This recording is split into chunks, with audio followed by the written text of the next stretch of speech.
Good. And then,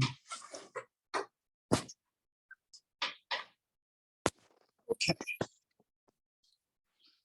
So welcome to Math 409, the little questions. This title is inspired by a class that Professor Morgan taught many years ago called the Big Questions. And to me, it was one of the best senior seminars we had. If you're going off to grad school, it's good to know what are the big questions that mathematicians study. If you're not going off to grad school, it's still nice to know what are the big questions that math studies, so that you have some idea of this subject that you've majored in. So this is not the big questions, this is the little questions. And so for the most part, I really don't care what we cover. The goal of this class is to talk about thinking, to talk about problem solving. And so, related to this, of course, is math competitions and whatnot. I will talk later. We have the hardest the hardest final in the history of Williams College. It is the Putnam exam. If you score a 1 out of 120, that's actually an okay score on the exam. So 70% of your grade on the Putnam is showing up to take it. And then you get 1 point for each point you get on the Putnam. It counts for 5% of your grade. So it is also the most generous curve in the history of Williams College. We'll talk more about that later. So again, I really don't care too much about the specific material we cover. I really want to talk about how do you solve problems. How many of you have taken a calculus class? Everyone's hand should be up at this point, okay? So if you read section 3.2 on the chain rule, and then you have some homework problems, what do you think might be useful? The chain rule, right? It's really hard to hide in a standard calculus book, what should you be doing? As you go further, however, it's often not clear how you should attack things.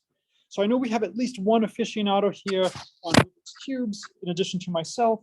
So what I will try to do is I'll stop the video, show some of my favorite cubes. So let's see. So this, let's see, is it showing? I've got to stop the share. Okay. So this is a standard 3x3 cube. It takes about an hour to learn how to solve a 2x2 cube badly. You have to learn how to solve a 2x2 cube, or you will not pass this course.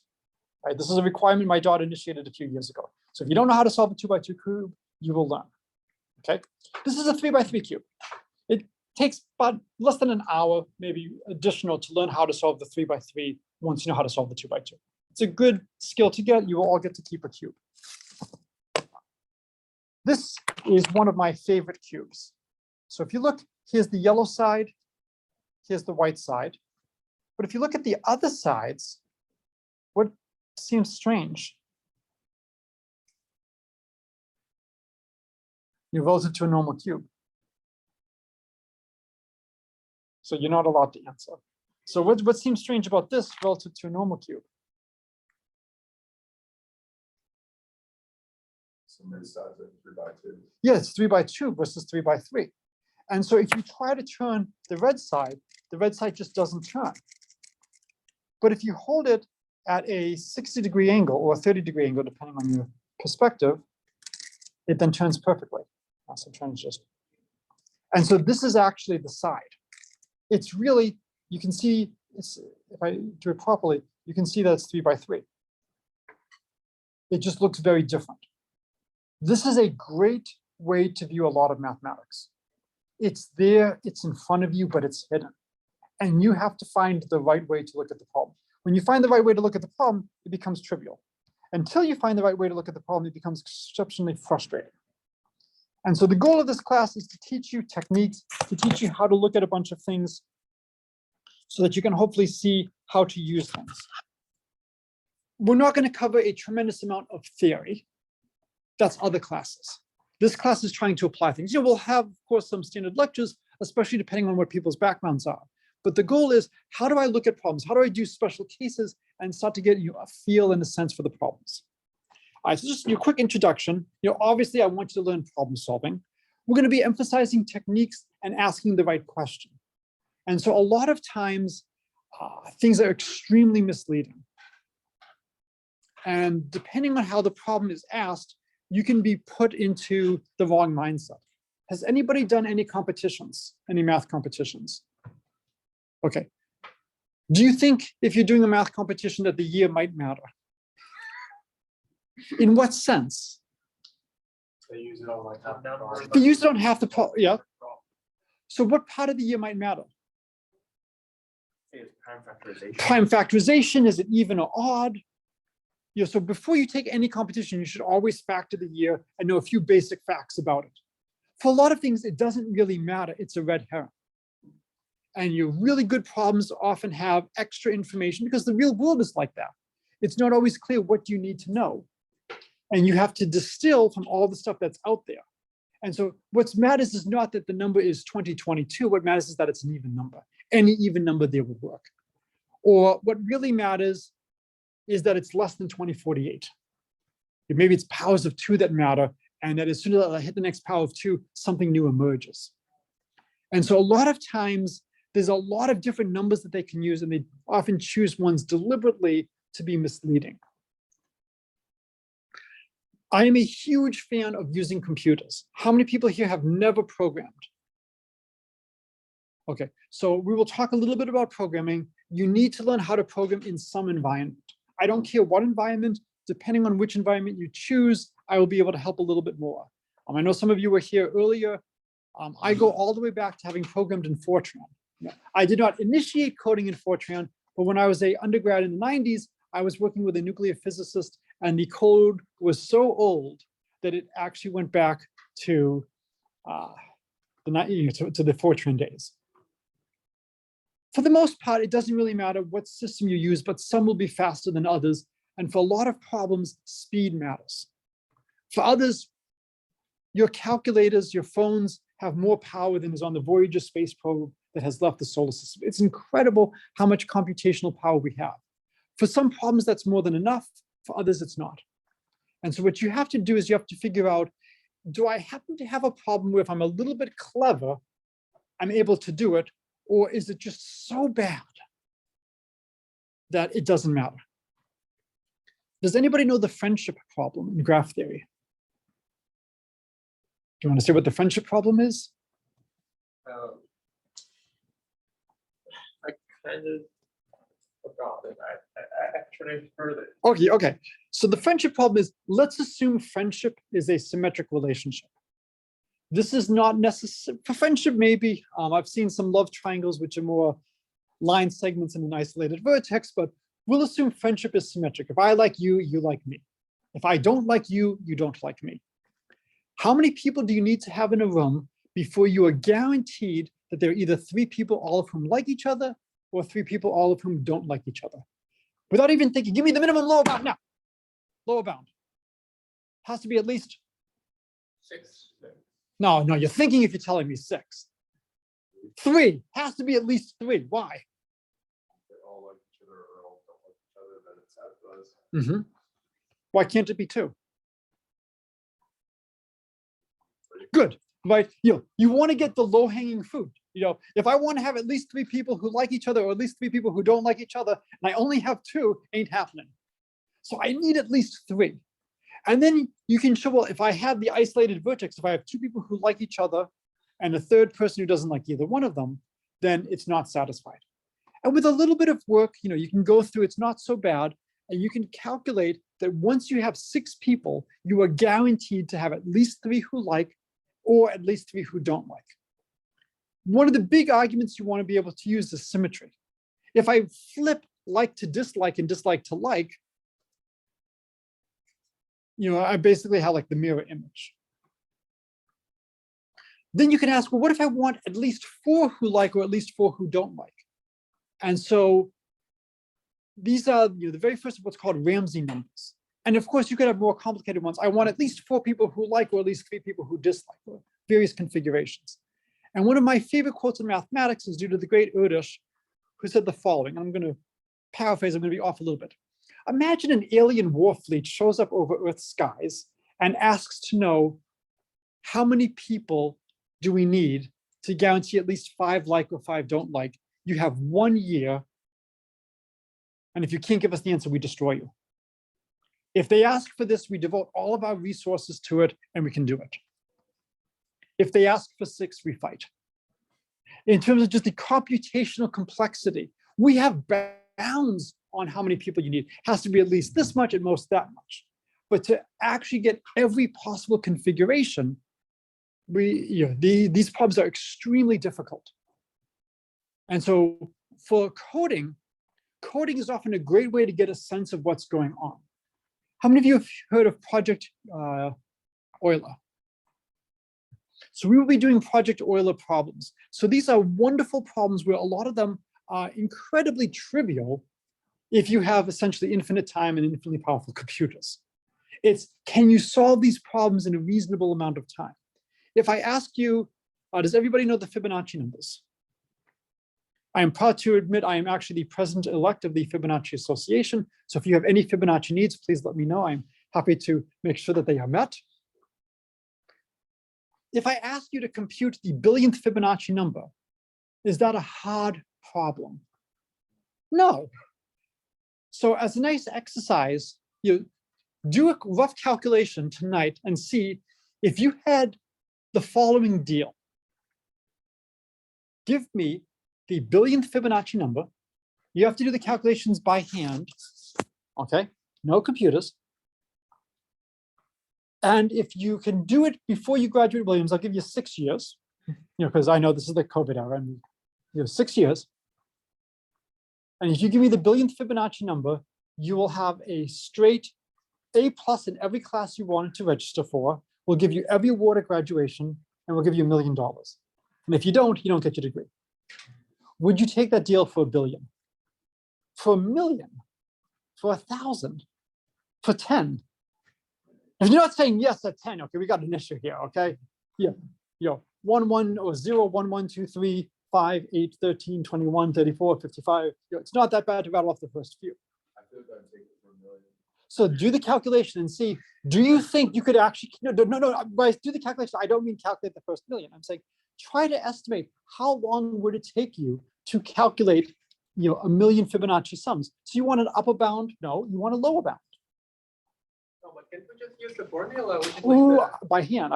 So yes, that's the whole point of Project Euler. Is there's actually a formula for the nth Fibonacci number, which lets you jump to it.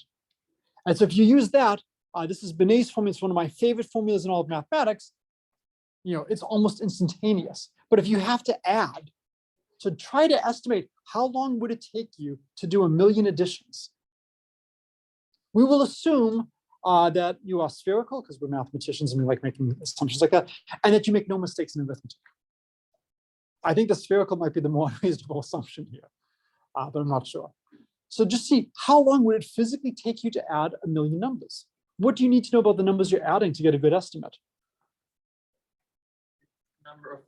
Number of digits. So you would need to have some rough estimate about how many digits you're going to have to add when you're doing this. So see if you can give me a rough estimate and tell me how long will it take you if you had to do by hand to add the first 1 million Fibonacci numbers.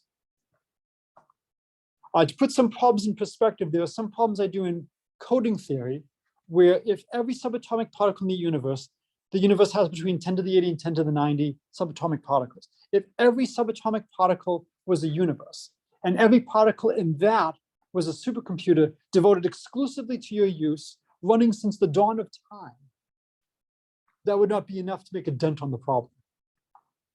That gives you a sense of how bad things are. You really want to learn how to put things into language that people can understand.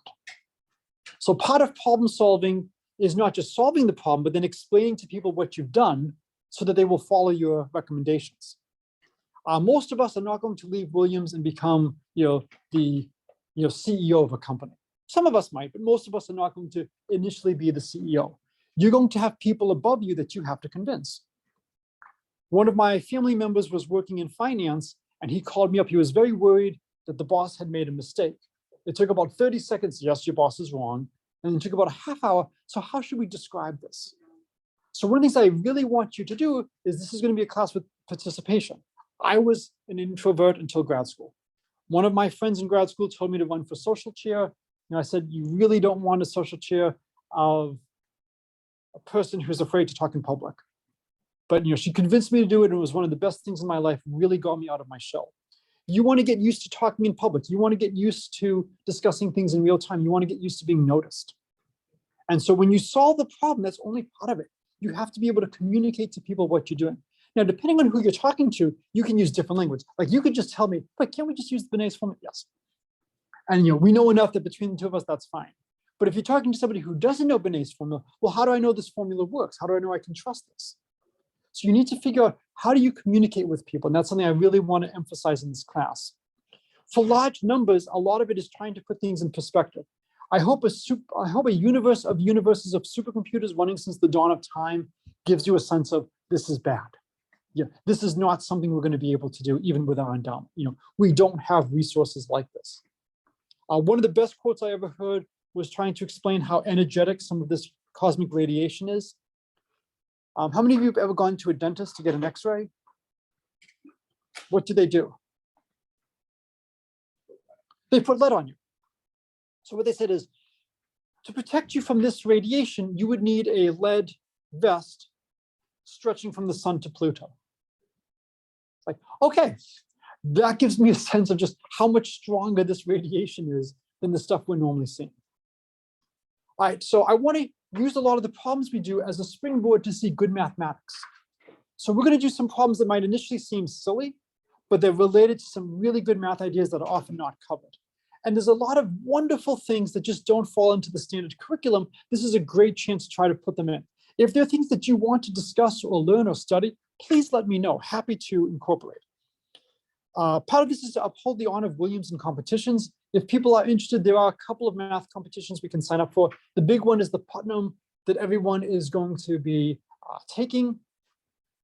We used to have another one, the Green Chicken, which unfortunately has collapsed. I might say more about that later. One of the big things I want to do is try to talk to you about, how do you look at equations or math and try to get a sense of feel of what's going on. And so the following is actually a really good method to estimate the probability that a team with a winning percentage of P beats a team with a winning percentage of Q. Now there's actually 4 formulas here because I have 2 choices of sign. How do you look at something like this and get a sense of which choices of sign might be correct? How can I take a look at this and get a sense of, is this reasonable?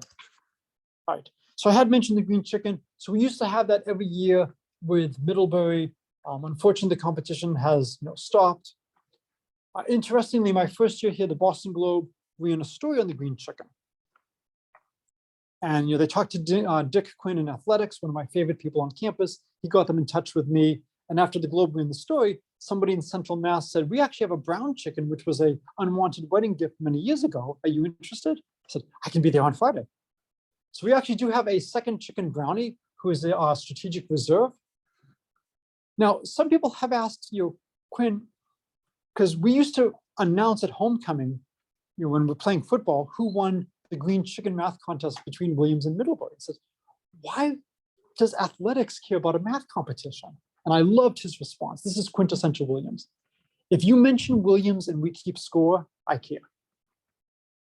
And so they would actually announce the results on the athletics homepage, and in a symmetry version, we would actually announce the football score on our homepage. And this is one of the nice things about being at a community like this. Okay, course mechanics. So homework, in the past I've had them do on Fridays. If people would rather have homework due on Mondays, we can absolutely discuss what day is best for you in terms of your schedules. Do you like to have the weekend? What do your other classes look like? And we don't have to decide all of this right now. Normally homework is about 15%. Book editing, I may have some options for that. I'm not sure yet. Midterm 30%. I want to keep the final to 5% or lower so that no one is really worried about the Putnam. Project Euler will be 15%. That might go up a little bit. Late, messy, unstable homework will not be accepted. I will not accept any requests for extensions that are within 24 hours unless you have a truly earth-shattering reason.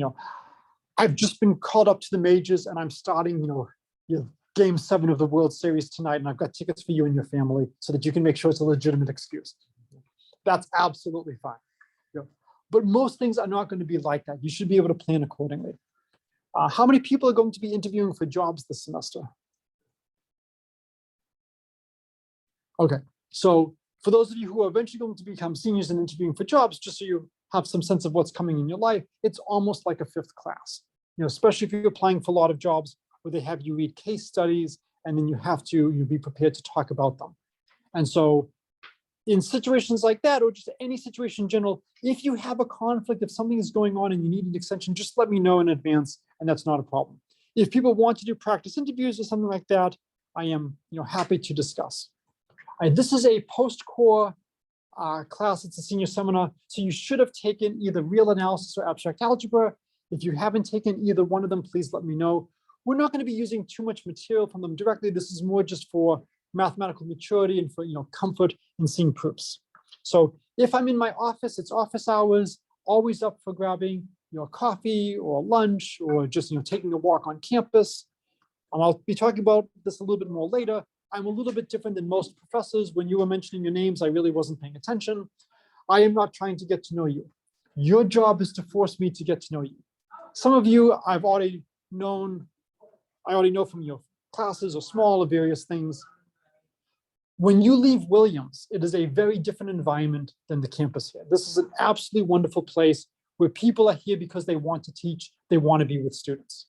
The real world is sadly not like that. You are going to have to be noticed. And so I want you to get into the habit of being noticed. So, reach out to me, happy to meet individually, happy to meet in small groups, but, try to make sure I get to know you. One of the things I will have you do is you will be writing a letter of recommendation for someone in the class. And someone in the class will be writing a letter of recommendation for you. This means people have to know you well enough to be able to write a letter. So you have to be aware of what kind of public signals are you giving. And again, this is extremely important because I have a lot of people who are very smart. I used to be one of them, but who are often shy and often are not noticed. Also, when you write a letter or have to write a letter, you start to see what really matters. What are people looking for?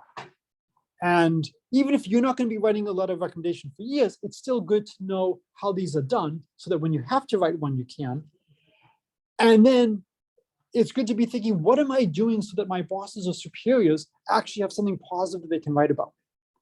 So I will share some letters of recommendation. I will be sharing a letter that I actually wrote for my daughter recently. She was a little bit nervous as she was getting ready to take the Algebra 2 course advancement test to place out of Algebra 2. My brother had done something similar for me, I think, when I was applying to Williams. And just it's really good to just see how these are done and see how to write a good letter. Right. I use state-of-the-art 1990s technology for my web pages. So if you've gone to them, I'll send the links later today. I use programs that are no longer supported on current computers. They mostly run, not entirely run. I do not use the course system that the college has. So if you recently signed up for this course, make sure you send me an email so I put you on my internal list. One of the reasons I do this is whenever the college changes whatever course system they're using, I can just hit the delete. I can easily move things from one class to another. I can post everything on the web freely for anybody in the world to see. I can move things from one school to another very easily. And so there's a lot of advantages to this. A beautiful professional look is not one of them. So this is more content-based than whatnot. All right. So I am the problem editor of the Pi Mu Epsilon problem section. So one possibility is to actually write a problem that will be published, and you work on what would be a good math problem. That's a good skill to get. I maintain a math riddles page. For a while, it was actually one of the top 10 sites in the world when people search math riddles. It's used in schools all over the world. And so if people are interested either in that or other things for math outreach, there's a lot of things we can do.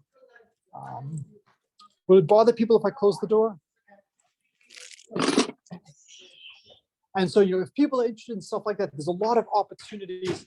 If you are applying for certain grants or positions, one of the things they really like to look for is, what is your service like?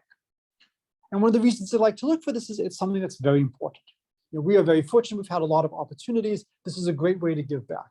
And so I have done a lot of outreach going into the local schools. And in fact, some of the problems we do here, I've done with kids as low as kindergarten. It's absolutely wonderful watching them learn the Fibonacci numbers and stuff like that. All right, just some general advice. You never know when opportunities are going to present themselves, and be ready. So it's strange, but when you're in academia, as you get older, what you really want for your birthday is a conference in your honor. It's not what you would expect when you were young, that's what you hope it would know. So we celebrate big birthdays. For some reason, we celebrated my advisor's 61st rather than his 60th. And so there was a big conference. I was not on the organizing committee. There were many reasons. He had a phenomenal number of students, a lot of very talented students, a lot of very successful students. He also had two Steve Millers, and the other Steve Miller was already on the organizing committee. And so we don't really want to have two Steve Millers on the organizing committee. But I helped with a bunch of things. And so I was in the background, and there were going to be some speeches in his honor at banquet at the Institute for Advanced Studies. And I was not one of the people who was going to speak, which was absolutely fine with me. There were far more prestigious, distinguished professors who should be speaking than me. I prepared a speech anyway. On the off chance I had to say something, I did not want to make a fool of myself in public, surrounded by some of the top mathematicians in the world. And after the people who were asked to give speeches gave speeches, they chose a few other people in the audience. Would you like to say a few words? And they happened to give me the mic. And so, do you see the note card that I'm holding with my speech? No, I memorized it. Or I memorized at least the few key things that I wanted to say that I could then just, so I'm not babbling, so that I had something prepared ahead of time. So this is just some general advice. You don't know what's going to happen. There's the known unknowns, the unknown unknowns. And this was something that I knew might happen, and so I made sure that I was ready just in case. And one of my friends actually snapped a picture of me too. I'm sorry? Okay. Oh, it seems to be echoing now. Strange. In Zoom, Lynn, do you have your microphone on? We seem to have an echo right now.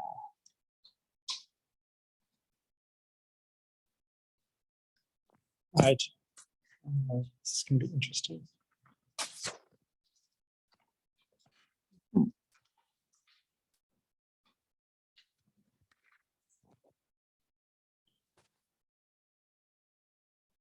All right, so okay, it looks like we have fixed the echo. Wonderful, wonderful, wonderful. Okay.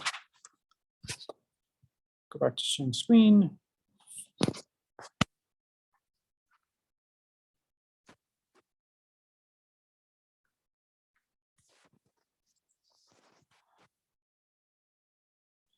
That's not sharing the screen. Okay.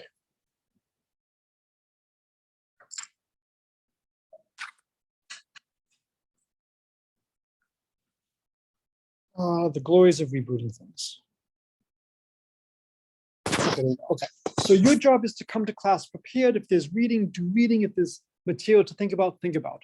So, you should come to class on Monday having thought about, would you be willing to add up all the Fibonacci numbers by hand up to 1,000,000, up to 1,000,000,000, up to 1,000? Which should you do first of the 1,000,000, billion, or 1,000? Should you start with 1,000,000,000?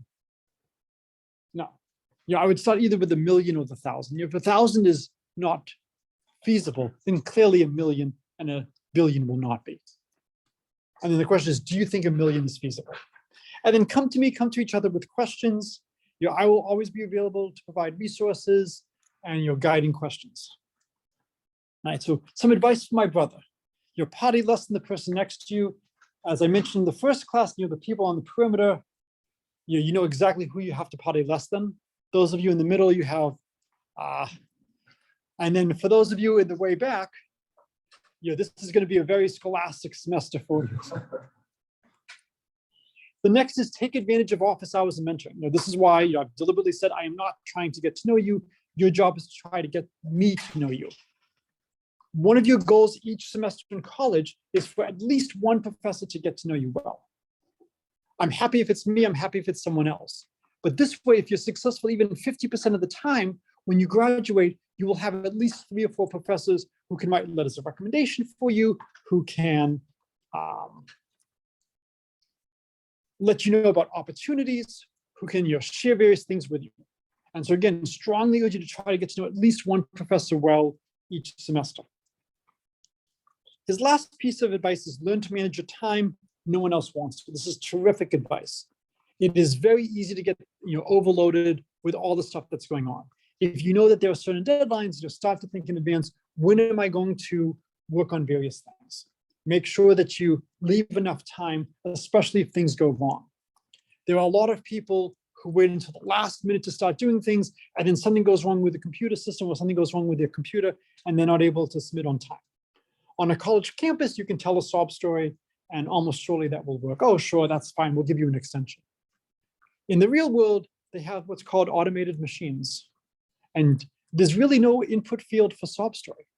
And it's just, it has a hard, I'm sorry, it wasn't timestamped by 1201, we're not going to take this.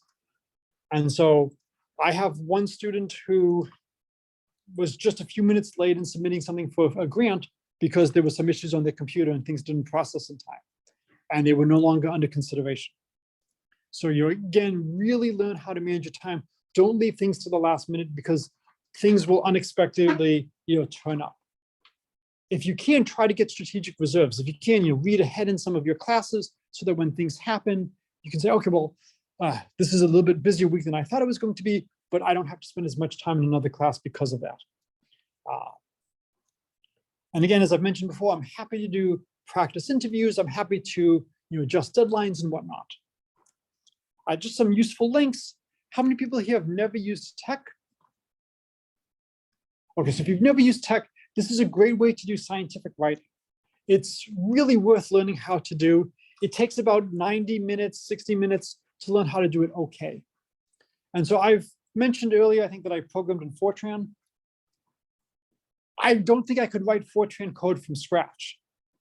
But when I was an undergrad, I didn't have to. I had to take existing Fortran code and modify it slightly. That I can do. And so for tech, I will give you templates if you want to learn how to use it, and just talk a little bit about how do you modify this. And so the template I have actually describes all the things you see. And so it takes about maybe an hour to learn how to do an okay job in tech. And again, it's a really good skill to have. If you want resources, all you have to do is go to my web pages, and anytime there's a PDF that I created, just change the .pdf to .tex, and you'll get the source code.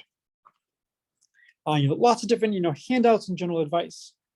All right, so this is basically the mechanics of the course.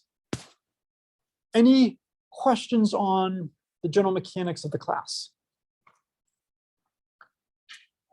Yes. During the lectures, will we have lectures on like number theory or so on, or will we have or will we just look at problems and? So it'll be a little bit of both. So there'll be times when I want to cover some theory, so that we can then solve some problems. So for instance, the first one we mentioned was the Fibonacci numbers. And so there's a beautiful closed form expression for the Fibonacci numbers, the Benet's formula. In fact, what I'll try to do now is, let's see if I can toggle to this. So this is, oh no. So this is Math 409, Lecture 1, and it's what, September 9th?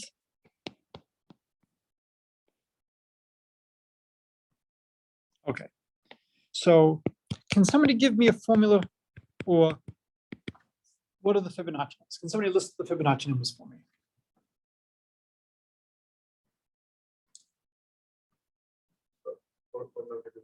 Good. There's 3 different numbers you can start. Well, there's 2 different numbers that you can start with and 3 different ways you can start. So let's start with 0. So what would it be after 0?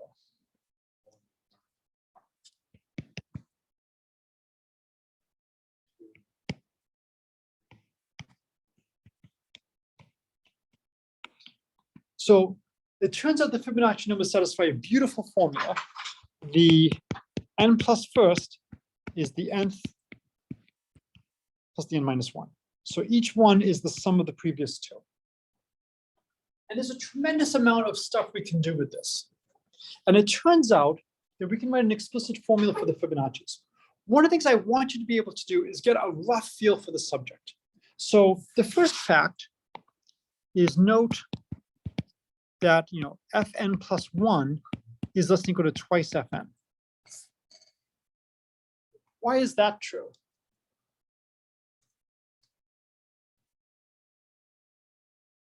Because the n minus 1 is smaller than fn. Almost, but not quite. Less than or equal to. So you said smaller. It's not smaller. It's less than or equal to. This is why it's so annoying that you have a 1, 1. Right? And so a lot of times you have to decide, how do I want things? I hate having to be careful like that. Let me just do the Fibonacci numbers as 1, 2, 3, 5, and that would be a lot easier. But we know the nth one is not smaller than the n minus first. So we know Fn plus 1 is at most twice Fn. So this gives us basically Fn would be like less than or equal to like 2 to the n. And then in the other direction, you can get Fn plus 1 is greater than or equal to Fn minus 1. And so it's like Fn is greater than or equal to square root of 2 to the n. Because every 2 iterations, you double. So really what we're doing is it's 2 to the n halves, which is root 2 to the n. Why am I putting greater than or equal to in quotes?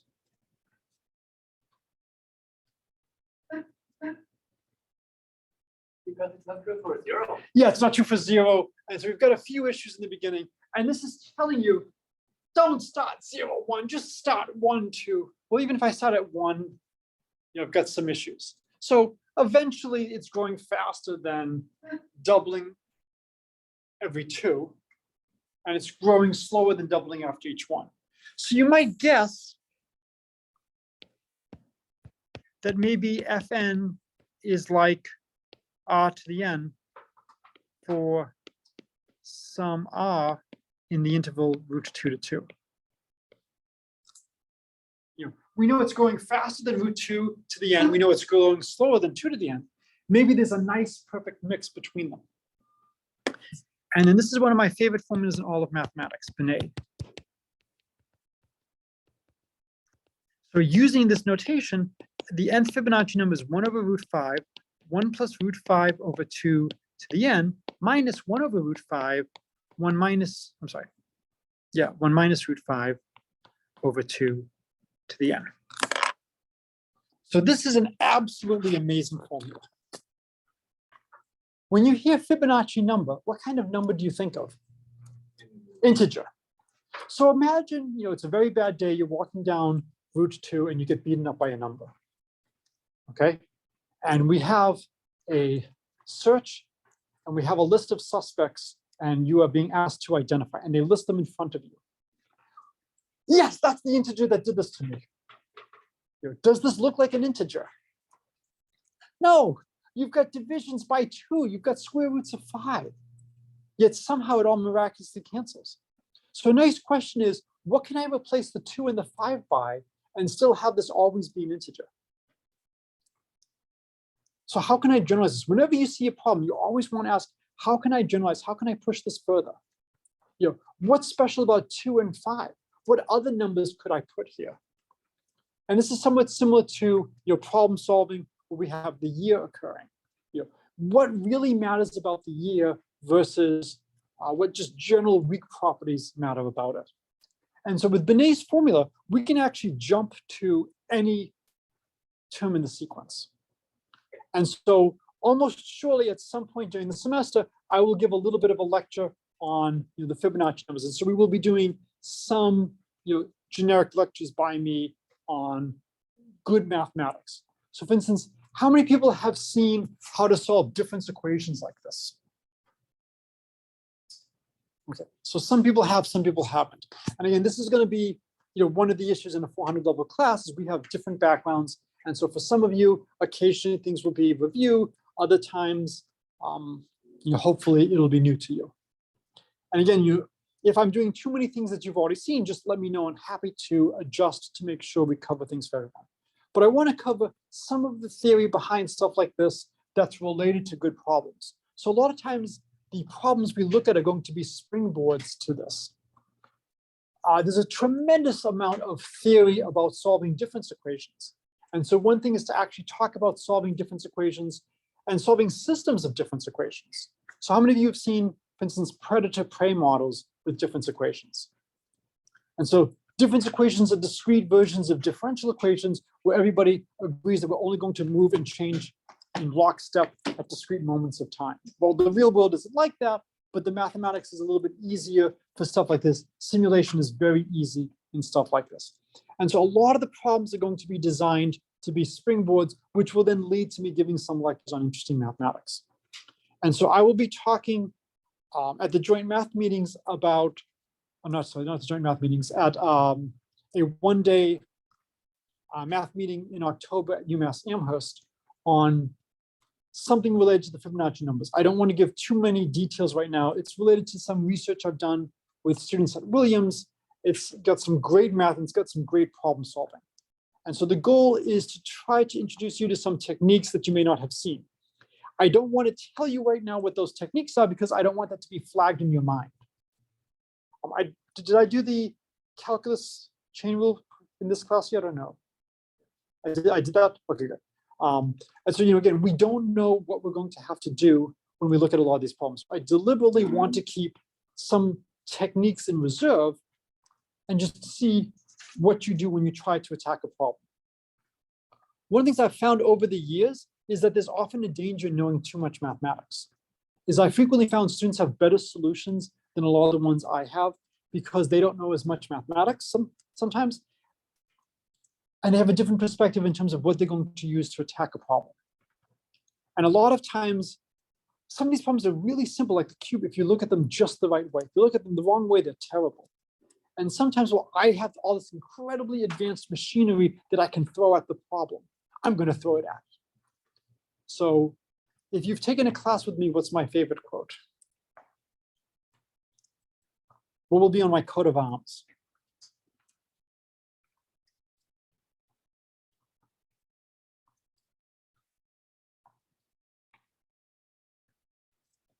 It involves a hammer.